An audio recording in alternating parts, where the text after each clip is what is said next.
Hello friends, welcome to my channel Gyandeep. दोस्तों, मेरा सबसे पहला रिक्वेस्ट है कि आप मेरे चैनल को सब्सक्राइब करें, बेल आइकन को प्रेस करें, जिससे मेरे किसी भी नए वीडियो का नोटिफिकेशन सबसे पहले आपको प्राप्त हो। दोस्तों, आज हम जिस विषय पे बात करेंगे वो है नई शिक्षा नीति। जी हाँ दोस्तों, हम नई शिक्षा नीति के बारे में बात करेंगे, जिसे पिछले दिनों भारत की कैबिनेट ने मंजूरी दी है, जिसे एक बहुत ही रिवोल्यूशनरी चेंजेस के रूप में देखा जा रहा है और जिसे सन 2022 से क्रमबद्ध तरीके से लागू किया जाएगा। इस नीति को लेकर पिछले कुछ दिनों से काफ़ी चर्चा चल रही है। तो दोस्तों, आइए हम जानते हैं इस नीति के बारे में कि इसके क्या खामियां हैं और क्या खूबियां हैं। तो सबसे पहले इसके थोड़ा सा बैकग्राउंड में हम जानना चाहेंगे कि कुछ महीने पहले सरकार ने एक कमेटी बनाई थी श्री के कस्तूरीरंगन की अध्यक्षता में। ये पूर्व इसरो चेयरमैन भी रहे हैं, बहुत बड़े वैज्ञानिक हैं भारत के। इनकी अध्यक्षता में एक कमेटी बनाई थी कि वर्तमान जो शिक्षा पद्धति है उसमें बदलाव और उसमें कुछ टेक्नोलॉजी के इन्वॉल्वमेंट की बात कही गई है, उसको लेकर एक सुझाव देने के लिए इस समिति ने 2019 में भारत सरकार को अपना सुझाव दिया और भारत सरकार ने भी इस पर गहन जांच पड़ताल करके, गहन विचार विमर्श करके इसे अपने कैबिनेट को मंजूरी दी है। दोस्तों, शिक्षा का मूलभूत उद्देश्य क्या होता है? शिक्षा का मूलभूत उद्देश्य होता है सामाजिक न्याय, समानता, वैज्ञानिक सोच, राष्ट्रीय एकता के साथ साथ देश के आर्थिक विकास को भी मजबूती प्रदान करना होता है। तो दोस्तों, शिक्षा के 2000 राष्ट्रीय शिक्षा नीति के जो 2020 के बुनियादी चीजें हैं, हम सबसे पहले उसके बारे में बात करेंगे। दोस्तों, सबसे पहली चीज है कि भारत सरकार ने अपने ह्यूमन रिसोर्स डेवलपमेंट मिनिस्ट्री जो थी, मिनिस्ट्री ऑफ ह्यूमन रिसोर्स का नाम बदलकर मिनिस्ट्री ऑफ एजुकेशन कर दिया है। दोस्तों, ये तो एक बड़ी चेंजेस है। दूसरी है कि सरकार ने अब ऐसे प्रयास किए हैं कि अब जीडीपी का 6% शिक्षा पे खर्च किया जाएगा, जिसकी डिमांड बहुत समय से कई सारे शिक्षाविद, वैज्ञानिक लोग कर रहे थे कि शिक्षा पे जो खर्च है वो भारत सरकार को बढ़ाना चाहिए, जिसे अब 6% जीडीपी का कर दिया गया। उसके बाद हम आते हैं मीडियम ऑफ एजुकेशन पे। मातृभाषा में इंसान सबसे अच्छी तरह से शिक्षा ग्रहण करता है। इस उद्देश्य को ध्यान में रखते हुए भारत सरकार ने कक्षा 5 तक और यदि संभव हो तो कक्षा 8 और उससे ऊपर तक की शिक्षा मातृभाषा में उपलब्ध कराने के लिए प्रयास किए हैं या किए जाएंगे। अगर मातृभाषा में ना सही तो लोकल लैंग्वेज में या रीजनल लैंग्वेजेज में शिक्षा प्रदान किया जाएगा, जिससे बच्चे आराम से सीख सकें, बिना किसी हिचकिचाहट के सीख सकें, उन्हें कोई विदेशी भाषा सीखने की जरूरत ना पड़े। दूसरा, बच्चों में, हर एक बच्चे में एक टैलेंट होता है। उस टैलेंट का बालपन की अवस्था में ही शिक्षकों की जिम्मेवारी दी जाएगी कि उनके टैलेंट को पहचाने और उसे नर्चर करें, फॉस्टरिंग करें, उसे आगे बढ़ने में मदद करें। उसके एक अन्य मुख्य जो बिंदु है उसके बारे में मैं ये कहूँगा कि जो फाउंडेशनल लिटरेसी है और न्यूमरेसी, कक्षा 3 तक सभी छात्रों को इसमें निपुण कर दिया जाएगा कि बच्चे मतलब अक्षर पहचान सके, शब्द पहचान सके और न्यूमरेसी जो है, नंबर पहचाने और जोड़ घटाव जो बेसिक चीजें होती हैं, प्लस माइनस, वो कर सकें। इसके बाद हम आते हैं दोस्तों कि छात्रों को अपने मनपसंद की शिक्षा सब्जेक्ट, विषय चुनने का और उसको पढ़ाई करने का ऑप्शन दिया जाएगा। साइंस, आर्ट्स, कॉमर्स, ऐसा कोई डिवीजन नहीं होगा, सारे सब्जेक्ट बराबर होंगे। एक कॉमर्स का छात्र भी मैथ पढ़ सकता है और मैथ का स्टूडेंट भी हिस्ट्री पढ़ सकता है अगर उसमें इंटरेस्ट है तो। और वोकेशनल एंड एकेडमिक स्ट्रीम्स जो हैं या एक्स्ट्रा करिकुलर एक्टिविटीज जो है वो भी एक सब्जेक्ट के रूप में मान्यता दी जाएगी, उसे भी। अब हम आगे बढ़ते हैं दोस्तों, सेल्फ लर्निंग पर जोर देने की बात कहेगी कि जो इंसान जो अपने प्रयोग से सीखता है, जो अपनी समझ से सीखता है, देख कर सीखता है, करके सीखता है, उस पर ज़्यादा जोर दिया जाएगा बनिस्पत की रट्टा मार के पढ़ाने के, या रोट लर्निंग जिसे कहते हैं अंग्रेजी में, उस पर ध्यान न देके। NEP would be based on moral, social and constitutional value. शिक्षा का मुख्य उद्देश्य होता है सामाजिक, नैतिक और संवैधानिक मूल्यों का बढ़ावा देना। तो दोस्तों, इस एनईपी 2020 में इन चीज़ों का विशेष ध्यान रखा जाएगा। साथ ही मल्टीलिंगुअलिज्म को प्रमोट करने के लिए ट्राई लैंग्वेज पॉलिसी, जिसके बारे में हम आगे बात करेंगे, उसके बारे में भी बात की गई है कि इसमें बहुत सारे लैंग्वेज सीखने के ऑप्शन अवेलेबल होंगे। एक और बात है शिक्षकों की बहुत कमी है हमारे यहाँ, सब जगह कहते हैं शिक्षक पूरे स्कूल में है नहीं, तो शिक्षकों की भर्ती जल्द से जल्द पूरी कर दी जाएगी, सारी वैकेंसी जो है उनको फिल कर दिया जाएगा। स्टूडेंट टीचर रेशियो, एक क्लास में 30 या उससे कम छात्र होंगे, एक शिक्षक होगा, उससे ज़्यादा छात्र किसी भी क्लास में नहीं रखे जाएंगे। ड्रॉप आउट रेट जो है भारत में एक बहुत बड़ी समस्या है, बच्चे 5वीं में जाते हैं, 6ठी में नहीं जाते हैं, फिर उससे कम 7वीं में जाते हैं।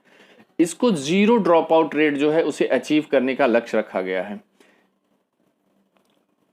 बड़ी बड़ी विद्यालय की स्थापना की जाएगी, वो पब्लिक लाइब्रेरी हो या स्कूल की लाइब्रेरी हो, बड़े बड़े विद्यालय, और वहाँ पे लोकल लैंग्वेज में, रीजनल लैंग्वेज में, मातृभाषा में पुस्तकें उपलब्ध कराई जाएगी। जी हाँ दोस्तों, डिजिटल लाइब्रेरी का भी स्थापना करने का प्रावधान है, जिससे बच्चों में पढ़ने की आदत डाल जाए और बच्चे पढ़ के खुद से समझें बहुत सारी चीज़ों को। दोस्तों, एक और चीज़ जिसके बारे में ज़्यादा ध्यान दिया जाएगा वो है सीखने और सिखाने, यानी लर्निंग और टीचिंग में टेक्नोलॉजी का भरपूर इस्तेमाल करने की बात कही गई है नई शिक्षा नीति में। दोस्तों, आइए हम बात करते हैं पैटर्न जो है नई एजुकेशन पॉलिसी में, जो पैटर्न बनाया गया है स्कूल एजुकेशन के लिए, उसके बारे में हम बात करते हैं। तो जैसा आप देख पा रहे हैं हमारे उसमें ग्राफिक्स में, उस ग्राफिक्स में 10+2 की बजाय 5+3+3+4, जी हाँ, ये 4 भाग में बांट दिया गया है स्कूल के एजुकेशन को, जिसे फाउंडेशनल, प्रिपरेटरी, मिडिल और सेकेंडरी लेवल नाम दिया गया है, जिसके बारे में हम आगे क्रमबद्ध तरीके से सब्जेक्ट बाय सब्जेक्ट बात करेंगे।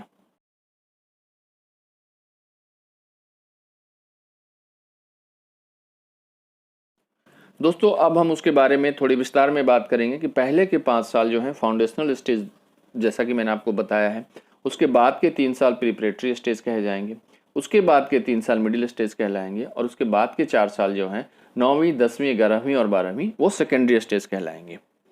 अब फाउंडेशनल स्टेज की बात करते हैं दोस्तों, तो इसे भी 2 पार्ट में डिवाइड किया गया है। पहले का 3 साल जो है वो प्री प्राइमरी स्टेज कहा जाएगा, इसे आंगनवाड़ी या प्री प्राइमरी जो कह लेंगे, और दूसरे का जो प्राइमरी स्टेज है उसे प्राइमरी स्टेज बोलेंगे, जो क्लास 1 और क्लास 2 के छात्र जो होंगे उसमें पढ़ाई करेंगे। आगे हम ये देखेंगे कि फाउंडेशनल स्टेज में जो पढ़ाया नहीं जाएगा, बच्चों को खेल और गेम के द्वारा सीखने का अवसर प्रदान किया जाएगा, कि बच्चे कुछ गेमिंग ऐप के थ्रू या प्ले के थ्रू कुछ सीख पा रहे हैं, इतना ही कराया जाएगा उनसे। अब हम प्रिपरेटरी स्टेज की बात करते हैं दोस्तों, ये भी 3 साल का है, ये क्लास 3 से क्लास 5 तक हो, यानी कि क्लास 3, 4 और 5, इसमें 3 क्लास आएंगे, और इसमें बच्चे जो होंगे 8 से 11 साल के बच्चे इसमें पार्टिसिपेट करेंगे। अब आते हैं प्रिपरेटरी स्टेज में क्या बदलेगा फाउंडेशनल स्टेज के आगे। इसमें जो प्ले और गेमिंग एक्टिविटीज होगी वो तो कंटिन्यू ही रहेगी, लेकिन इसमें थोड़ा सा हल्के फुल्के किताब जो एनसीईआरटी एक ऑल इंडिया लेवल पर एक सिलेबस निर्धारित करेगी, वो एनसीईआरटी उसको सारे पूरे ऑल ओवर इंडिया में एक ही तरह की किताबें होंगी, और बहुत हल्के फुल्के किताब शुरू होगी। इंटरैक्टिव क्लास लर्निंग भी शुरू होगी प्रिपरेटरी स्टेज में। अब हम बात करते हैं मिडिल स्टेज की। क्लास 6 से क्लास 8 का जो पीरियड है, 6, 7, 8, 3 इयर्स का जो है, ये मिडिल स्टेज कहलाएगा, और इसमें 11 से 14 बच्चे सामान्य तौर पे आएंगे। इसमें टेक्निकल, वोकेशनल और स्किल एजुकेशन इसका पार्ट होगा। एक्सपेरिमेंटल लर्निंग पे जोर दिया जाएगा, जिसमें science, maths, art, social science, humanity इत्यादि होंगे।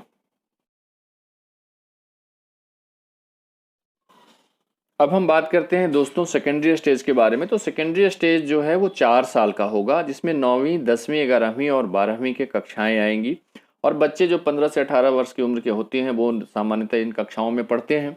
इसमें टेक्निकल, वोकेशनल और स्किल एजुकेशन इसका पार्ट होगा, और एक्सपेरिमेंटल लर्निंग जो विज्ञान, गणित, आर्ट, सोशल साइंस इत्यादि में पढ़ाया जाएगा। इसके 2 फेज होंगे। फर्स्ट फेज में क्लास 9 और क्लास 10 होगा, और सेकेंड फेज जो होगा क्लास 11 और क्लास 12 के छात्र आएंगे। स्टूडेंट जो है वो फ्री रहेंगे अपने पसंद के सब्जेक्ट चुनने के लिए, जिन चीज़ में उनका लगाव है, जो चीज़ वो पढ़ना चाहते हैं, ये साइंस भी हो, आर्ट्स भी हो, कॉमर्स भी हो, कोई भी हो, वो पढ़ सकते हैं। आपको पहले भी बता चुके हैं कि यहाँ की साइंस, आर्ट्स, कॉमर्स का अलग अलग कोई डिवीज़न नहीं होगा, जो छात्र जो भी विषय में जिसे रुचि है वो पढ़ सकता है। उसके बाद हम हायर एजुकेशन की बात करते हैं दोस्तों। तो हायर एजुकेशन में जो सरकार का मेन जो उद्देश्य है कि मल्टी डिसिप्लिनरी यूनिवर्सिटी और कॉलेजेस, बड़े बड़े मल्टी डिसिप्लिनरी यूनिवर्सिटी और कॉलेजेस जो हैं वहाँ पे उनकी स्थापना की जाएगी और उनमें सबसे ज़्यादा जोर दिया जाएगा कि लोकल लैंग्वेज, मदर लैंग्वेज या इंडियन लैंग्वेज में वहाँ पढ़ाई की जाए। इन इंस्टीट्यूशन को ऑटोनॉमी देने की भी बहुत बड़े पैमाने पे योजना है।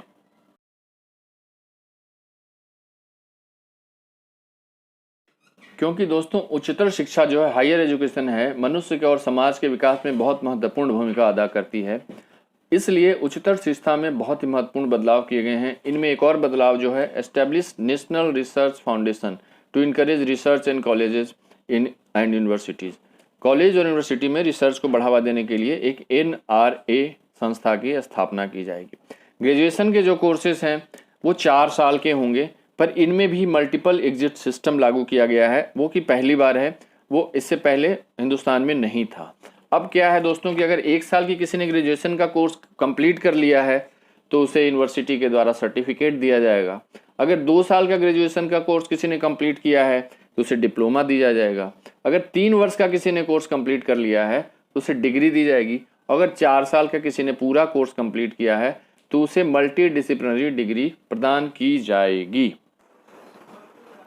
हायर एजुकेशन इंस्टीट्यूशन जो है, जो मास्टर डिग्री पे अलग अलग फॉर्मेट्स में प्रोग्राम उपलब्ध कराएगा अलग अलग लोगों के लिए। अब मास्टर प्रोग्राम जो है 2 साल का होगा उनके लिए जिन्होंने 3 वर्ष का ग्रेजुएशन कोर्स किया हुआ है, तो उन्हें 2 साल के लिए मास्टर प्रोग्राम कराया जाएगा, जिसमें उनका सेकेंड ईयर जो होगा वो स्पेशली डेडिकेटेड वो रिसर्च के लिए ही होगा। जिन्होंने 4 साल का ग्रेजुएशन का मल्टी डिसिप्लिनरी कोर्स किया हुआ है उनके लिए मास्टर्स डिग्री या मास्टर प्रोग्राम 1 साल का भी होगा। एक 5 साल का यूनिफाइड ग्रेजुएट या मास्टर प्रोग्राम भी हो सकता है। पीएच की डिग्री या तो आप मास्टर डिग्री के बाद कर सकते हैं, या 4 ईयर का आपने 4 ईयर्स का ग्रेजुएशन की डिग्री ली हुई है तो आप पीएचडी कर सकते हैं। एमफिल डिग्री को डिसकंटिन्यू किया जा रहा है नेशनल एजुकेशन पॉलिसी 2020 में। अब कहते हैं स्टूडेंट्स के लिए इसमें क्या संभावनाएं हैं या उनकी होलिस्टिक डेवलपमेंट के लिए क्या होने जा रहा है। सबसे पहले रोट लर्निंग की जगह लर्निंग टू लर्न की पॉलिसी को फॉलो किया जाएगा इसमें, जिसमें बच्चों को उनकी सीखने या उनकी प्रायोगिक सीख के आधार पे उनको विकसित कराया जाएगा, उनके दिमाग को, उनकी सोचने की शक्ति को। दूसरा है उनमें जो स्किल है, स्किल को डेवलप किया जाएगा कि उनमें प्रैक्टिकल अप्रोच है स्किल को देख के, या किसी स्पेसिफिक फील्ड में वो जाना चाहते हैं या उनका इंटरेस्ट है उसके लिए। इसके बाद हम देखते हैं कि शिक्षा को इंटरेस्टिंग बनाया जाएगा, बच्चों को उसमें इंटरेस्ट लगे, पढ़ने में मज़ा आए, उसमें आर्ट कल्चर के थ्रू बहुत सारी चीज़ें डाली जाएगी, तो ये चीज़ें भी उसमें डाली गई है। अब स्वस्थ शरीर में ही स्वस्थ दिमाग का वास होता है जैसा हम जानते हैं, तो बच्चों के खेलकूद और फिजिकल एक्टिविटीज़ के लिए भी विशेष ध्यान रखा गया है और खेलों के प्रति बढ़ावा देने के लिए भी बहुत सारे प्रोग्राम आयोजित किए जाएंगे।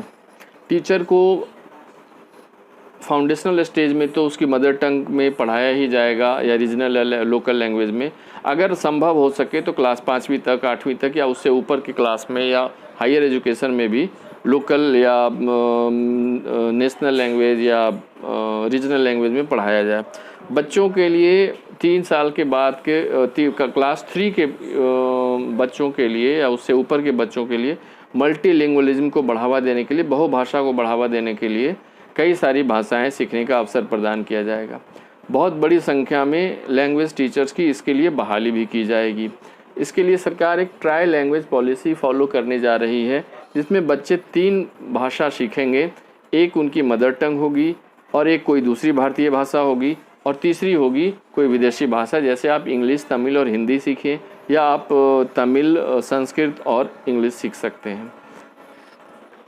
अगर कोई बच्चा कोई लैंग्वेज बदलना चाहता है तो क्लास 6 या 7th में वो इसे चेंज करा सकता है, अपनी पसंद की भाषा दूसरी कोई ले सकता है।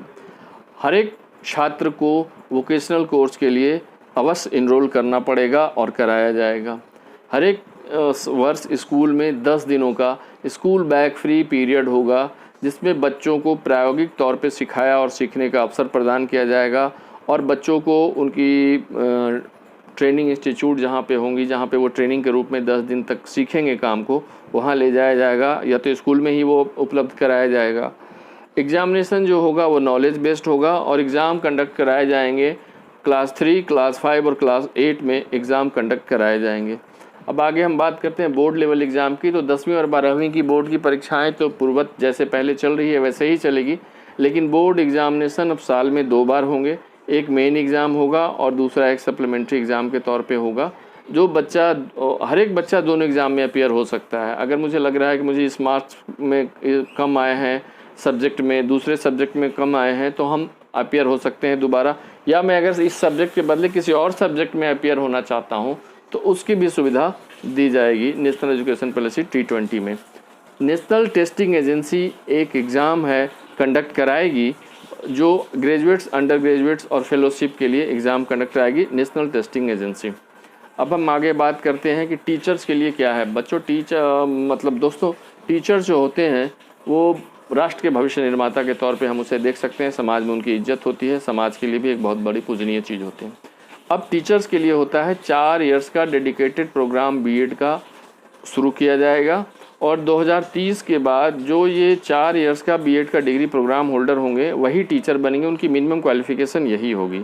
अगर कोई आदमी जो है जो 3 साल का डिग्री का ग्रेजुएशन का कोर्स करके डिग्री लिया हुआ है, उसके लिए बीएड का प्रोग्राम को 2 साल का किया जाएगा और जिन्होंने 4 साल का मल्टी डिसिप्लिनरी डिग्री लिया हुआ है ग्रेजुएशन में, उसके लिए ये बीएड का प्रोग्राम 1 साल का होगा, लेकिन उसे उस पर्टिकुलर सब्जेक्ट में ही टीचर बनने का अवसर प्रदान किया जाएगा।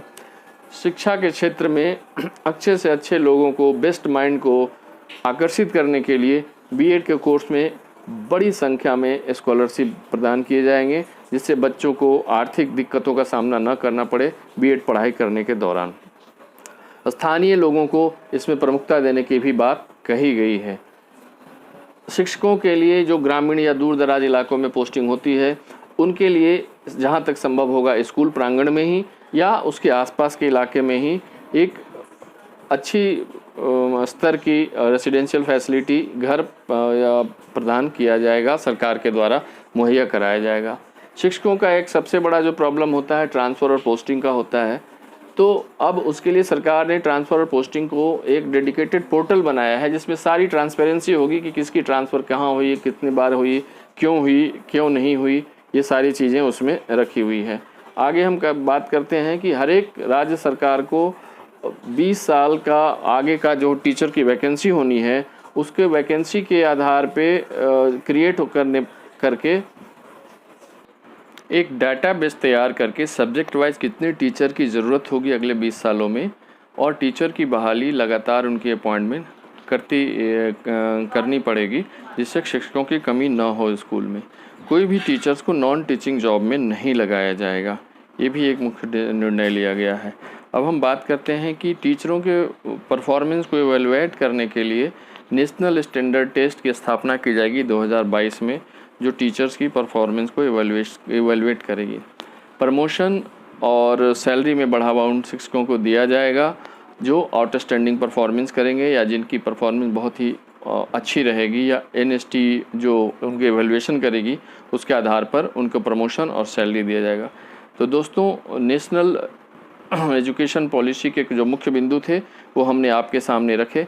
उम्मीद है आपको पसंद आए होंगे। आपके कमेंट मुझे कमेंट बॉक्स में लिखिए और मेरे चैनल को सब्सक्राइब कीजिए। एक बार फिर मैं आग्रह करता हूं आपसे, और बेल आइकन को प्रेस कीजिए। और आपको ये वीडियो देखने के लिए बहुत बहुत धन्यवाद। चलिए मिलते हैं फिर हम अपने अगले वीडियो में। तब तक के लिए गुड बाय।